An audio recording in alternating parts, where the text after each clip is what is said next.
আজকে সোমবার। শ্রাবণ মাস থেকে ছেলে শ্রাবণ মাসে বলল, মা এবার থেকে সোমবারটা বাবার বারটা মানবো শ্রাবণ মাস বলে। কিন্তু এখন শ্রাবণ মাসে তো মেনেছে, এখন বলছে মা আমি না সোমবারটা এবার থেকে নিরামিষই খাবো। তা আমি বললাম ঠিক আছে, নিরামিষ খাবি তুই খা, কোনো অসুবিধে নেই, ঠাকুরের নামে তুই খাবি। আজকে আমি রান্না করেছি, এই দেখো বন্ধুরা, চিচিঙ্গে আলু পোস্ত করেছি। চিচিঙ্গে আলু পোস্ত করেছি আর করেছি এরকম চিচিঙ্গে আলু পোস্তটা, এই দেখ বল, চিচিঙ্গে আলু পোস্তটা খুব সুন্দর হয়।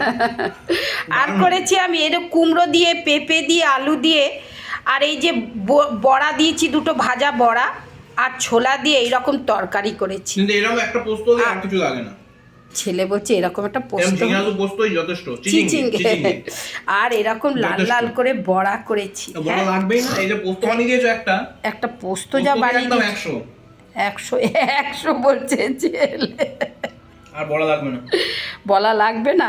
বড়া নিয়ে নিবি নাকি আমাকে দিতে হবে? যা পোস্ত বানিয়েছো আর এরপর বড়া লাগবে? দারুণ হয়েছে পোস্তটা। ঠিক আছে, খেয়ে নে। আজকে মাখন দিয়ে ভাত মেখে নিয়েছে ছেলে, মাখন দিয়ে ভাত মেখে নিয়েছে, হ্যাঁ, আর এইটা দিয়ে খাচ্ছে।